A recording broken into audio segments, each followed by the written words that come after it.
Hoy vamos a hablar un ratito de la arquitectura gótica en Europa. Lo primero que tenemos que ver es que el gótico se inicia en la región de la zona de París, es lo que se llama l'Île-de-France, y desde ahí se va a extender por toda Europa occidental. Es fundamental en la organización de este primer románico la presencia de la reforma del Císter. La orden de Cluny, la orden benedictina, había llegado a ser muy poderosa, tenía mucho dinero y había hecho monasterios realmente enormes como el de Cluny, muy llenos de decoración que podían distraer un poco a los fieles de lo que era realmente importante. San Bernardo de Claraval es el que va a extender esta reforma de la orden de Cluny, que se llama el Císter, y que podemos ver dos ejemplos en los monasterios de Clairvaux y en la de Citeaux. En Clairvaux tenemos un monasterio con una cabecera con girola, que será lo que se va a extender después en el gótico, y en Citeaux pues lo que tenemos es una cabecera plana que realmente pues no tuvo demasiado éxito. Una de las características principales del gótico es que se extiende la bóveda de crucería, que ya hemos visto en qué consiste. Uno de los primeros edificios en Francia va a ser la Basílica de Saint-Denis, en París, en las afueras. Durante mucho tiempo fue la Catedral de París. Es donde están enterrados los reyes de Francia, tumbas que fueron profanadas después durante la Revolución Francesa. Lo primero que nos llama la atención es que hay una torre, la torre norte, que no aparece aquí, que fue desmontada a mediados del siglo XIX porque se encontraba en un estado ruinoso. Se trataba de una aguja de época posterior a esta que vemos aquí. Vemos aquí el plano de Saint-Denis y lo que vemos es que tiene una zona de entrada en la que destacarían las dos torres y un vestíbulo. Luego tiene tres naves longitudinales, una nave de capillas aquí y un gran crucero. El gran crucero tiene una nave de transepto o de crucero y tiene otras dos naves en la parte cercana al presbiterio y otras dos en la parte cercana al centro de la iglesia. Luego vemos que tiene una girola doble y una zona de presbiterio cubierto con una bóveda de crucería radial. Aquí ya aparece lo que va a ser una característica de la arquitectura gótica, que son las capillas radiales que están unidas unas a otras. Vemos también aquí los arbotantes, los pináculos y los estribos o contrafuertes. En el interior, pues vemos que tiene una nave lateral, una gran nave central, bóveda de crucería, un triforio y un claristorio. Es una estructura bastante clásica ya. Vemos aquí una nave de transepto, bóvedas de crucería cuatripartitas, triforio, claristorio y bóvedas de crucería bastante simples, lo que indica que es una arquitectura bastante antigua. De esta época más o menos, aunque ya sabemos que las catedrales góticas tardan bastante tiempo en construirse, tenemos la Catedral de Laon. La Catedral de Laon tiene ya la estructura típica de fachada en H, que vamos a ver muchas veces en las catedrales francesas. Otra de las características típicas de Francia es que muchas de estas torres no tienen agujas, sino que son unas cubiertas, unas azoteas cubiertas luego con un tejado que no apreciamos desde el exterior. En el interior lo que vemos son bóvedas de crucería sexpartitas, vamos a contarlas, 1, 2, 3, 4, 5, 6. En el centro encontramos la clave, muchas veces tapada con un florón. Las bóvedas cuatripartitas y sexpartitas son en general bastante antiguas. Y aquí lo que tiene de característico o de un poco diferente es que en vez de tener pilares cruciformes, pues lo que tenemos son unas columnas bastante gruesas que recogen unos baquetones que a su vez recogen el peso de las nervaduras o de nervios que vienen desde arriba. Tenemos una nave lateral, una tribuna y un triforio en la parte superior y luego pues los ventanales, el claristorio, es decir que tiene 4 pisos, nave lateral, tribuna, triforio, claristorio. Aquí podemos ver la luz tan grande que entra pues, en la zona del cimborrio. La iglesia más conocida, la más famosa, la que cae en selectividad, pues es Notre Dame de París.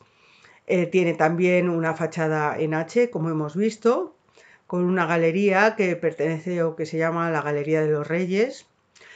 Aquí apreciamos en los laterales los contrafuertes, una portada triple, cada una con parte luz, un enorme rosetón, una galería de arcos, ¿vale? Y en la parte superior, pues las dos torres que vemos también planas, torres planas. Si miramos el plano, pues lo que vemos es que tiene una estructura de lo que se llama planta de salón. Planta de salón porque realmente vista en plano no sobresale del lateral lo que es el crucero, el transepto, pues no sobresale del plano. Vemos que tiene una nave central y dos naves laterales a cada lado y vemos aquí los contrafuertes y los arbotantes, los vemos bastante bien. Tiene doble girola y aquí tiene la zona del presbiterio. La Catedral de Notre Dame de París pues, nos indica también, como vemos en este gráfico, que ha trabajado también el arquitecto las proporciones áureas, la proporción áurea o la proporción dorada que ya vimos en la época clásica. Esto no se ha perdido del todo, siguen siendo proporciones que bueno, vamos a ver repetidas en muchísimos edificios. Si miramos desde un lateral la Catedral de Notre Dame, pues tenemos un poquito más de información. Vemos aquí los arbotantes, los contrafuertes, los pináculos. Vemos que la techumbre es de planchas metálicas. Esta es la nave de crucero o nave de transepto, en el que vemos vidrieras y dos rosetones, uno muy grande y otro más pequeño en la zona de arriba. Esta catedral, la Catedral de Notre Dame, sufrió bastante en la época de la Revolución Francesa. Fue desacralizada, es decir, se dejó de utilizar como iglesia, lo que hizo que llevara pues, durante muchos años un aspecto bastante ruinoso, hasta que bueno, Napoleón Bonaparte fue nombrado emperador aquí y posteriormente pues, empezó lentamente un periodo de reconstrucción. De este periodo de reconstrucción, pues tenemos este cimborrio tan alto, esta aguja calada que puso aquí Viollet de Leduc, que era un arquitecto francés de estilo neogótico, y por lo tanto esto no es gótico auténtico, aunque realmente lo parezca, sino que es un añadido posterior. Bueno, muy interesante esta vista que nos permite ver, por ejemplo, desde el exterior los dos pisos de vidrieras que tiene la zona de la girola. En el interior pues vemos que son las naves bastante altas, bóvedas espartitas, nave lateral, tribuna y claristorio. En la portada, las tres portadas bastante profundas, abocinadas, y encima la Galería de los Reyes. En el siglo XIII entraríamos en la llamada fase clásica. La catedral más famosa de este periodo en Francia es la Catedral de Chartres, que sufrió también muchísimo durante la Primera Guerra Mundial y después también un poco sobre la Segunda Guerra Mundial, de manera que, bueno, tuvo muchos desperfectos, pero pues ha sido perfectamente restaurada. Vemos que tiene dos torres bastante distintas. Hay que recordar que el periodo más sencillo es el periodo anterior o primeros periodos del arte gótico y que luego se va complicando.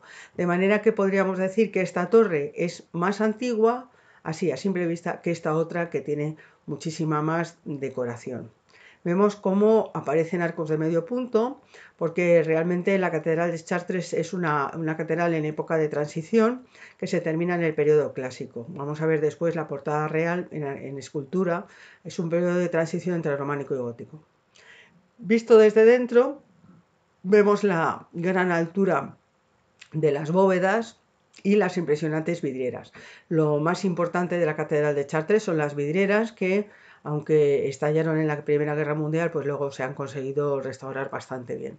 Tenemos una planta muy clásica, una planta de cruz latina con tres naves longitudinales, doble girola, vemos cómo pasa por aquí, ¿vale? Y luego tenemos un gran crucero con la nave de crucero transepto y una nave antes y otra después. Dos entradas laterales y un pórtico central en la parte de delante. Aquí vemos cómo, recordando todavía el románico, pues las capillas radiales están separadas unas de otras, no como en el gótico que suelen estar unidas. Vemos aquí la nave lateral, el triforio y las vidrieras, que os digo que son unas de las más importantes del gótico europeo. Esta es la portada real de Chartres, que os digo que es de época de transición entre el románico. Claramente las esculturas son muy rígidas, pero ya el arco de arriba ya es un arco apuntado y ya lo veremos como característica del gótico, pues los personajes están uno encima de otro, así que tenemos un pórtico de periodo de transición. La catedral de Reims se parece bastante, todas se parecen bastante, eso es una ventaja del gótico y también una dificultad porque pues a veces nos resulta difícil distinguir Reims de Amiens, es complicado. Bueno, la veis aquí, todas las características del gótico, planta de cruz latina, un cimborrio encima del presbiterio, las típicas torres terminadas planas o chatas y en el plano pues un plano absolutamente clásico, de periodo clásico de la arquitectura gótica. Aquí ya vemos cómo las capillas radiales van unidas unas a otras y cómo solo tiene una única girola, no dos como hemos visto antes, una única girola con tramos trapezoidales. Recordad que con los tramos cuadrados solo se puede ir para adelante y para atrás, pero que los tramos trapezoidales permiten girar. Esta sería la vista interior, impresionante la altura. Estamos hablando de catedrales que tienen aproximadamente unos 40 y tantos, 50 metros, incluso pueden llegar de altura en su parte más alta. Es realmente impresionantes. Esta es la nave de crucero transepto. Y esta es la fachada claramente francesa, con una galería de reyes y las torrechatas, tres pórticos con gablete, un elemento que nos recuerda siempre que estamos viendo el gótico. Las bóvedas, vemos aquí bóvedas cuatripartitas. Y la catedral de Amiens, que se parece bastante a la que hemos visto antes, se parece mucho a Reims.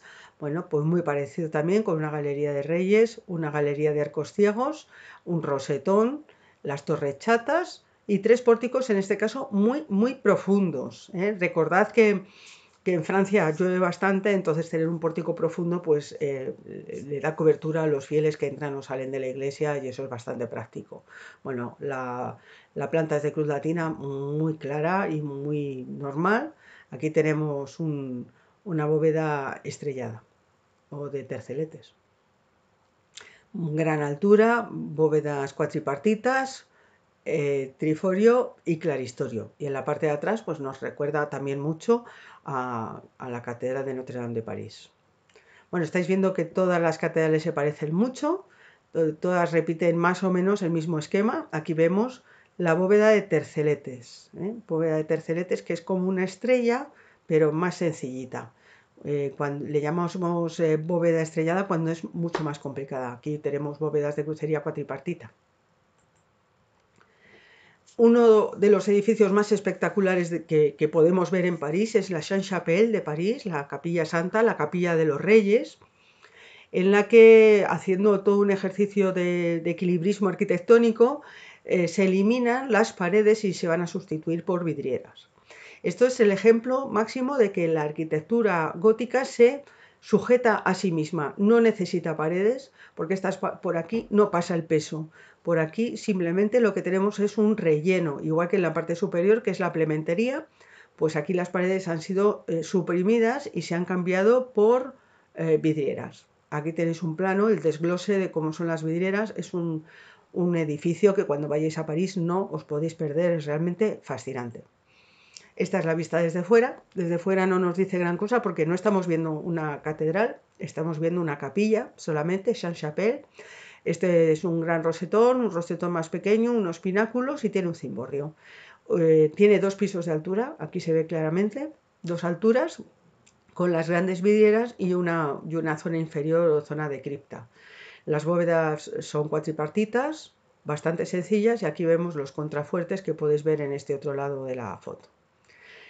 La parte de arriba del techo está decorado con azul y estrellitas, es muy bonito, y esta sería la zona inferior o de cripta, en la que, claro, no tenemos tanta altura y las vidrieras pues son muy pequeñas, ¿eh? Nada que ver. Recordad que las criptas están en la parte de abajo siempre de las iglesias. Bueno, con esto hemos terminado la arquitectura francesa, que veis que es toda muy parecida, y ahora vamos a ver la arquitectura gótica italiana, que es un poquito más variada, es un poco distinta. Pero además el gótico en Italia no entra con buen pie, porque la tradición clásica impide su desarrollo. Es decir, hay una serie de concepciones de lo que es el arte clásico que se ha recuperado en el románico, y cuando llega el gótico pues como que no se lo creen demasiado. Es poco, un gótico poco tradicional, poco parecido al resto de Europa. Entre otras cosas porque renuncia a la verticalidad, no son edificios que no es que no sean altos, sino que no remarcan la verticalidad, y tampoco suelen tener importantes vidrieras. Vamos a ver diferentes escuelas. La de Milán, que es la más europea, la vamos a ver ahora, que se parece más. La iglesia de Toscana, las iglesias de las órdenes mendicantes como los franciscanos, y una serie de construcciones civiles. Esta es la catedral de Milán, en el norte de Italia, en el Valle del Po. Fue realizado por arquitectos alemanes, germanos, y bueno, sí que vemos aquí muchas de las características del gótico europeo. Los contrafuertes, los pináculos, los arbotantes aquí no los vemos, pero lo vamos a ver dentro de un momento. Pero hay algo que, si os dais cuenta, no resulta igual. Es muy diferente del gótico francés, no tenemos esa típica fachada en H.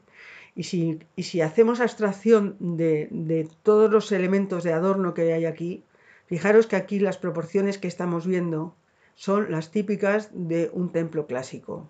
Estas proporciones siguen estando allí, es una estructura que subyace y que impide que el gótico en Italia sea tan típico, tan normal, tan clásico como en el resto de Europa.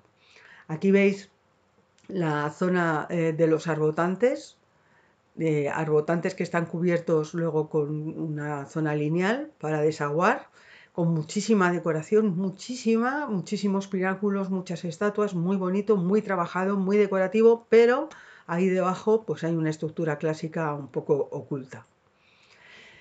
En Toscana, vamos a ver, Toscana se encuentra en la zona central de Italia. Recordad que en el románico hay una serie de edificios preciosos en Pisa, que es la Torre de Pisa y el Duomo de Pisa, y que ya entonces utilizábamos un estilo que decíamos estilo toscano.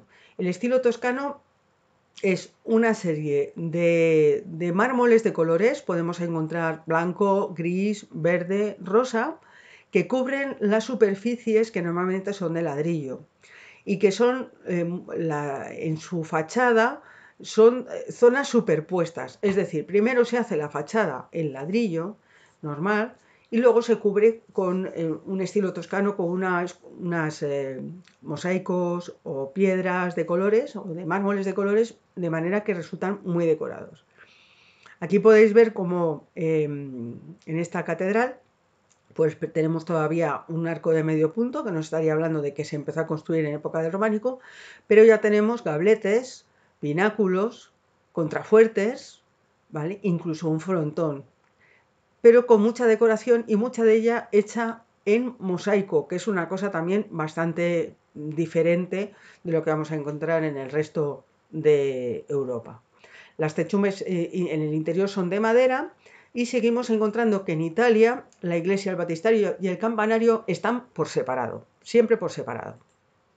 Bueno, tenéis ahí un detalle, fijaros qué cantidad de decoración, qué minuciosa, las pequeñas cabecitas de los santos, los grandes padres de la iglesia hechos en mosaico y un enorme rosetón, pues realmente fantástico. Todo esto lo que estamos viendo es mármol, porque en Carrara, que fue una de las grandes canteras de mármol de Italia, pues hay abundancia y se aprovecha muy bien. La catedral de Orvieto, por el interior, pues nos deja una sensación un poco decepcionante, porque realmente no parece para nada gótica. O sea, no se parece en nada este gótico italiano que estamos viendo ahora al que hemos visto antes en Francia. Nada que ver. Vemos que se hace con estilo toscano, que las cubiertas son de madera, recordando todavía un poco a las basílicas paleocristianas. Tiene decoración bastante clásica, como esta que vemos por aquí. Y vamos a ver, una de las más bonitas es la Catedral de Siena. Siena es la segunda ciudad más importante después de Florencia en la zona de la Toscana. Una ciudad bastante rica, con un gran comercio, una importante burguesía que se ocupa de que se construya una preciosa catedral. Sigo insistiendo, es hecha en estilo toscano. Aquí vemos los mármoles de colores. Y estas fachadas superpuestas que son muy lujosas y que nos hablan del poder económico de la burguesía de la ciudad. Vista desde otro punto de vista, vemos que tiene un enorme cimborrio que tiene aspecto de ser posterior, y en el interior la verticalidad que encontrábamos en las catedrales francesas ha desaparecido por completo. De hecho, aquí toda esta estructura decorativa de franjitas horizontales, pues al revés, lo que remarcan es la horizontalidad y no la verticalidad, que sería lo propio del gótico. La Catedral de Florencia tardó en construirse muchísimos siglos, muchísimos, ¿no? Entonces, bueno, pues vamos a reconocerla, se llama Santa María de las Flores, tiene un campanario o campanile, un duomo o iglesia y el baptisterio. Aquí sí que lo podemos ver bastante bien las tres partes de la iglesia. Es fundamental que os quedéis con esta imagen porque aquí es donde va a empezar el Renacimiento. El gótico tiene muy poca duración, es un estilo que entra mal en Italia, que no es demasiado bien aceptado, y va a ser justamente esta gran cúpula que tenéis aquí la primera obra renacentista realmente importante que se hace en Florencia. Eso en arquitectura, porque en escultura las puertas que van a cubrir las entradas de este baptisterio van a ser también fundamentales. En Toscana también aparecen iglesias, como esta de la iglesia de la Santa Cruz o Santa Croce, de las órdenes mendicantes. Las órdenes mendicantes son aquellas órdenes religiosas que viven en extrema pobreza y que viven de la mendicidad, es decir, de pedir dinero a los feligreses, como por ejemplo los franciscanos. Y vemos que tiene una fachada, también una fachada superpuesta, pero mucho más sencilla que la que hemos visto en las catedrales que acabamos de ver, Orvieto, Siena o Florencia. Esta iglesia de la Santa Croce también va a ser importante porque tiene algunos edificios como esto que vemos aquí, la Capilla Pazzi, que va a ser muy importante en el Renacimiento. Y por último, pues vamos a ver algunos edificios civiles que hay en Europa importantes, como los de Venecia. Venecia es una república que se basa sobre todo en el comercio y en ser punto de intermedio entre la llegada de los productos de Oriente que llegan hasta Constantinopla por la ruta de la seda y que Venecia se ocupa de distribuir por toda Europa. Es una república que goza de una estupenda posición estratégica en el mar Adriático y que va a crear una burguesía muy rica y muy poderosa. Todos estos burgueses se van a construir unos preciosos palacios que tienen diferentes pisos de altura. En la parte de abajo siempre lo que vamos a encontrar son las zonas de almacenes, ya que realmente su riqueza se basa en el comercio, pues entonces lo más fácil es que los almacenes estén aquí. Y luego ya pues tenemos las salas nobles, etc. Vale. Este es el Palacio de los Dux. Hemos dicho que es una república y el Dux es el duque, el Dux, el que lleva la república, ¿no? Se utilizan mármoles, se utilizan mosaicos y con grandísima riqueza decorativa. Esta es la iglesia de San Marcos, que recordaréis que la estudiamos en el arte bizantino, y por aquí están los tetrarcas, que también los hemos estudiado, y este es el Palacio de los Dux. En Inglaterra, bueno, el gótico es un poco distinto de lo que hemos estado viendo hasta ahora. Fijaros, por ejemplo, en este arco invertido, en las bóvedas de abanico, es bastante curioso, tiene algunas cosas bastante distintas, o por ejemplo un cimborrio con aspecto de torre cuadrada. y muchas veces vamos a encontrar la proliferación de los transeptos, que ya hemos visto que eso en España no ocurre, pero pues aquí sí que lo vemos, ¿eh? El plano de la Catedral de Salisbury. Vemos el interior. Estas iglesias, por supuesto, están adaptadas además al culto anglicano, con lo cual pues la distribución de los bancos y demás pues es un poco distinto. Y finalmente pues vamos a ver la arquitectura gótica en Alemania, que lo que más nos interesa sobre todo es la Catedral de Colonia. La Catedral de Colonia, que es súper importante y que va a influir mucho después en la arquitectura gótica española, por la presencia de estas torres caladas. Le llamamos torres caladas porque realmente no tienen ya más que una mínima estructura de piedra y no están tapadas ni por tejas, ni por vidrieras, ni absolutamente nada. La Catedral Gótica de Colonia pues es casi uno de los mejores ejemplos de la arquitectura gótica europea. En los Países Bajos nos vamos a encontrar la importancia de los ayuntamientos. Los Países Bajos son muy llanos y en casi todas las ciudades, en casi todos los pueblos van a construir una torre muy alta que les servía para vigilar su entorno y comunicarse entre unas ciudades y otras en el caso de que hubiera peligro. También vamos a encontrar lonjas, que son lugares donde se compra o se vende al por mayor. Y en cualquiera de estos dos edificios de lo que nos está hablando es del poder de una nueva burguesía que surge allí en los Países Bajos, fundamentalmente en torno a la industria textil, en torno a las telas, y que va a ser una poderosa burguesía que se va a gastar grandes cantidades de dinero, no solamente en la arquitectura, sino también muchas veces en la pintura, que estudiaremos un poquito más adelante. Y con esto, pues nada más, espero que os haya aclarado algunas dudas, estudiaros los apuntes y mañana seguimos con más. Muchas gracias.